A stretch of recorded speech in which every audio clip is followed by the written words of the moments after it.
Sa pagkakataong ito, tayo po ay dadako na sa pagkinig ng banal salita natin pong pinakamamahal na Pinoon. At bilang paggalang, tayong lahat ay tumayo at ito'y dadalhin na ating mobile preacher, Mars Pacton. Praise the Lord.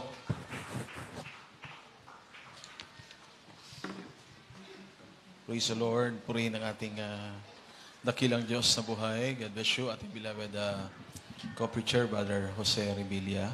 Everybody shout, praise the Lord. Purihin ang ating pong dakilang Diyos, mga minamahal. Tayo po ay magkaisa po na manalangin. Tayo po ay samahan ng mahal na Panginoon Diyos sa ating pakikinig ng Word of God. Taas po natin ang ating mga kamay. Opo, dakila, mapagpala, makapangyarihan namin Diyos, ang mabanal, aming pinakamamahal na Panginoong Jesus, ang aming pasasalamat sa araw pong ito, sa iyong napakasaganang presensya, mahal na Panginoon, na ipinadama sa aming pong lahat. Mula sa pagsisimula, mahal na Panginoon, salamat sa mga awitin, mga patutuon na pakinggan namin, sa mga awitin ng mga choir, sa mga anak mo na bigit ng kaloob ng kanilang mga tithes and offering.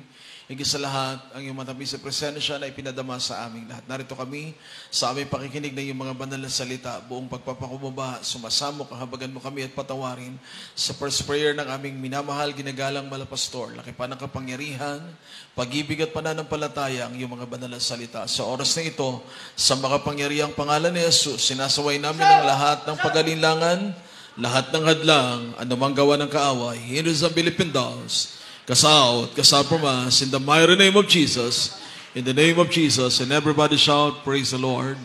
Purihin ang ating dakilang Diyos, praise the Lord, mga minamahal. Tayo po ay nagpapaabot sa oras na ito. Pinakamataas po na pagpupuri, pinakamataas na pasasalamat, pagluwalhati, pagdakila ay sa ating Diyos na makapangyarihan, ating pinakamamahal na Panginoong Kristo. Praise the Lord. Nagpabutin po tayo, ating pagbati po, pagrespeto, daming pagalang sa ating beloved Honorable Pastor, Evangelist Wilde Estrada Almeda, the end-time prophet of God. And also we greet po with love and respect the beloved Almeda children and family, our shares and treasure, the blessed life and teachings of our dearly beloved Honorable Assistant Pastor Linus Almeda. Sa lahat po, mga beloved brethren, beloved choir members, co-workers, mga beloved webcast viewers all over the world, we greet everyone in the mighty name of our loving God, our dear Jesus. Palakpakan nating lahat ng ating mapagpalang Diyos. Amen? Maminamahal, ang araw na ito ay gawa ng mahal na Panginoon. This is the day that the Lord had made, and let us rejoice and let us be glad in it. Kaya nga maminamahal, tayo pong lahat ay totoong pinagpala ng mahal na Panginoon Diyos. Dahil sa ating paglilingkod sa ating mahal na Panginoon, nung araw, nung wala pa tayo sa mahal na Panginoon, kung aalalahanin natin ang mga panahong hindi pa natin nakilala ang mahal na Panginoon, tayo ay naghanap ng kaligayahan, naghanap tayo ng kapayapaan sa ating puso't isipan sapagkat magulo ang buhay natin, maminamahal, tayo po ay naghahanap ng kalunasan, kagalingan sa ating makaramdaman. Tayo po may namahal ay pinagpala ng mahal na Panginoon dahil sa prayer ng ating beloved parents in the Lord. Tayo po ay nadala sa gawain ng Jesus Miracle Crusade. Nakapanood po tayo, maminamahal ng TV program. Sa mga krusada, nakadalo tayo sa gawain ng mahal na Panginoon. At ang pinakamalaking blessing sa ating paglilingkod sa Diyos, maminamahal, nakilala natin ang mahal na Panginoon. Na ang dakilang Diyos ay totoong Diyos. Makapangyarihan po siya, nagpapala po siya, nag-iingat ang ating pinakamamahal na Panginoon. Kaya nga, ang pagkakilala sa mahal na Panginoon, maminamahal, knowing Christ, you found everything in life. Makuha mo, mga minamahal, o matanggap mo ang lahat sa iyong buhay kapag nakilala mo ang ating pinakamamahal na Panginoon Kristo, ang ating Diyos na makapangyarihan. Ay, maminamahal, kindly, let us read in the book of Colossians, chapter 2, verse 10. Praise the Lord. Amen. Praise the Lord. Ito po sinasabi sa mga taga-Kolosas, kabanatang 2, talatang 10. At sa kanya kayo'y napuspos, na siyang Pangulo ng lahat, na pamunuan at kapangyarihan. Amen. God bless you po sa pagkabasa ng Word of God. In Colossians 2, verse 10, and ye are complete in Him, which is the head of all principality and power. Ang sabi po ng salita ng dakilang Diyos, sa mahal na Panginoon, tayo maminamahal ay napuspos ng biyaya ng mahal na Panginoon. Yung emptiness, maminamahal, yung paghanap natin ng totoong kasiyahan sa buhay, mga minamahal, lahat po yun, pinunan ng mahal na Panginoon. Kaya nga, sa mahal na Panginoon, in Christ, we are complete. Maaari po nating palakpakan ng isang malakas at matunog na palakpak ang ating mahal na Panginoon. Everybody shout, praise the Lord. Yan po ang ating paksa ngayon. In Christ, we are complete. When we say word complete, maminamahal, ang ibig sabihin po nito, having all sufficient things that you have in life. Ibig sabihin po, yung word na complete or kompleto, mga bagay-bagay, mga minamahal na sapat sa iyong buhay. Dahil ang mundo natin, mga minamahal, ang mga tao sa mundo natin, hindi natatapos na maghanap at maghanap. People are continuing to search, to find peace of mind, joy, happiness. At nakita nila, mga minamahal, na ang kaligayahan po ay hindi nabibili ng salapi. Ang kapayapaan, mga minamahal, ay hindi nakukuha sa pagkakaroon ng maraming kaibigan o maraming material na bagay. Na sinasabi ng salita ng mahal na Panginoon, ang salita ng dakilang Diyos ang nagsasabi, ang mahal na Panginoon lang ang kayang makapagbigay nito. Kaya nga sabi ng salita ng mahal na Panginoon, my peace I give unto you, it's the peace that the world cannot give. Ang totoong kapayapaan, ibinibigay ng mahal na Panginoon at hindi ito maibibigay ng mundo. Kahit anong gawin pa ng tao, mga minamahal. Kahit anong pagsisikap pa ng tao, mga minamahal, ang totoong kapayapaan ay nagmumula at nanggagaling lamang sa mahal na Panginoon because He is the Prince of Peace. Siya po ay prinsipe, pangulo ng kapayapaan. Walang iba kundi ang ating dakilang Diyos na buhay. Kaya nga mga minamahal, pag nakilala natin ang mahal na Panginoon, inaayos ng mahal na Diyos ang lahat sa buhay natin. Pag ikaw ay kumpleto na, satisfied ka, may tinatawag ka, mga minamahal, na kaligayahan sa iyong buhay. Hindi sinusukat yan sa level ng material na meron sa atin. Ang totoong kaligayahan ay sinusukat yung masaya ka dahil nakakilala kang totoo sa mahal na Panginoon. Amen. May mga tao nga na maraming pera, milyonaryo, bilyonaryo, pero hindi po sila masaya. Yung buhay naman ng mga Kristyano, maminamahal. Minsan, may blessing, minsan may trials, pero mapansin mo ang mga anak ng Diyos, nagagalak sila sa tuwi-tuwi na sa ating mahal na Panginoon. Kasi yung bagay, mga minamahal, na ibibigay ng mahal na Panginoon, sabi ng salita ng mahal na Panginoon, the love, mga minamahal, that the Lord can give, mga minamahal, hindi po kayang ibigay ng mundo. Yung pagmamahal na kayang ibigay ng Diyos sa sino mang iibig sa Kanya. Dahil ang mahal na Panginoon, sabi ng salita ng mahal na Panginoon, mga minamahal, He is the all-sufficient God. Tingnan natin, mga minamahal, ang 2 Corinthians chapter 3, verse 5, mga minamahal.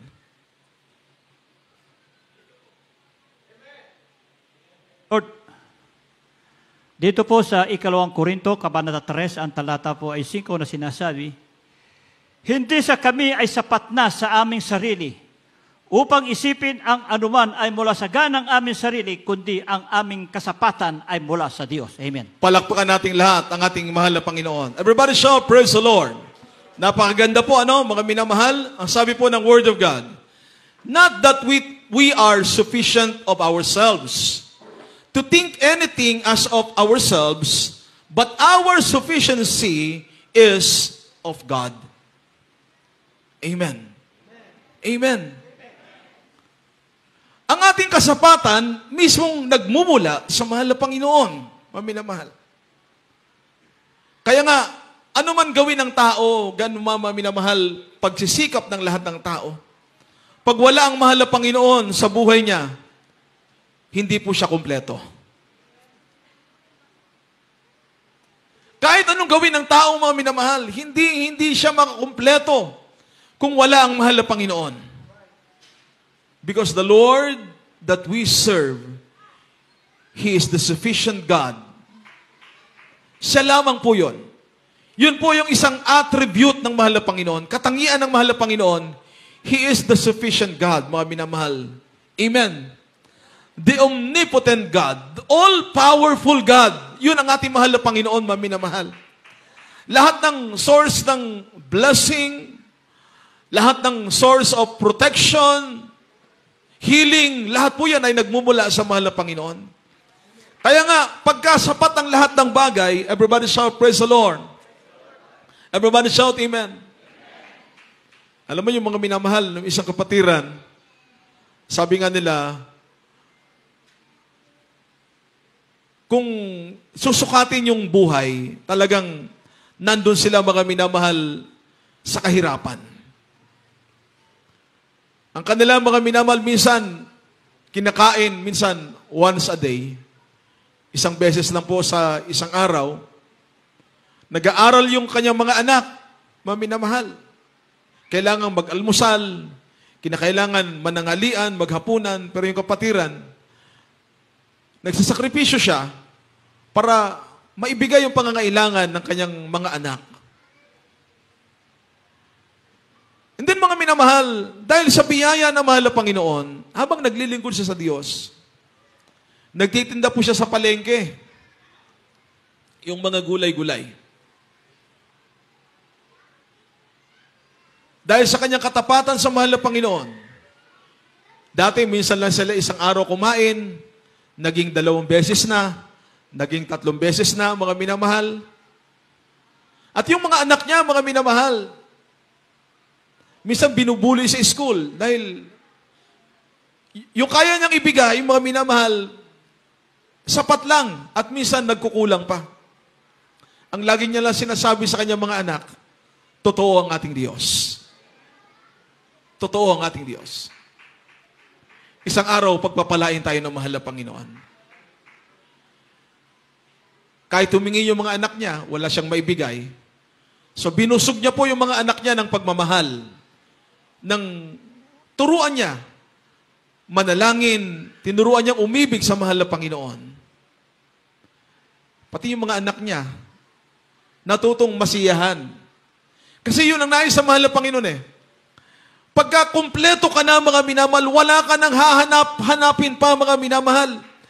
Hindi ka mga minamahal, sabi nga nila, yung mundo, yung word na, sabi nila sa sanlibutan, yung inggit.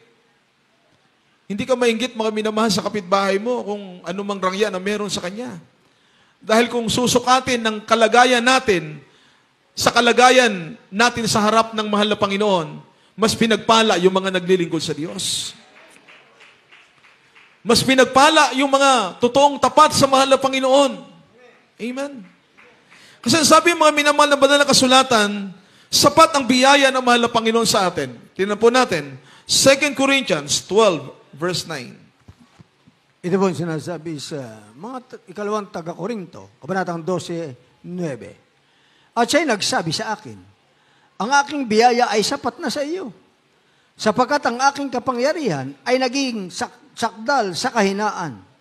Kaya't bagkus akong magmamapuri na may malaking galak sa aking kahinaan upang manahan nawa sa akin ang kanyang kapangyarihan ni Kristo. Amen. Praise the Lord. God bless you po. At basahin na po natin, sunod natin ang next verse po. Kindly, Awit 107, talatang 9.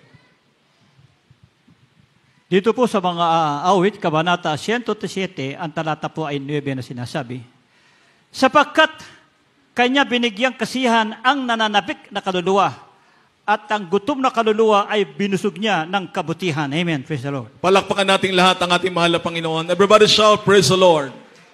Ang sabi ng salita ng dakilang Diyos sa 2 Corinthians 12 verse 9, si Saint Paul, maminamahal, ay nanalangin sa mahal na Panginoon because of the thorn on his flesh.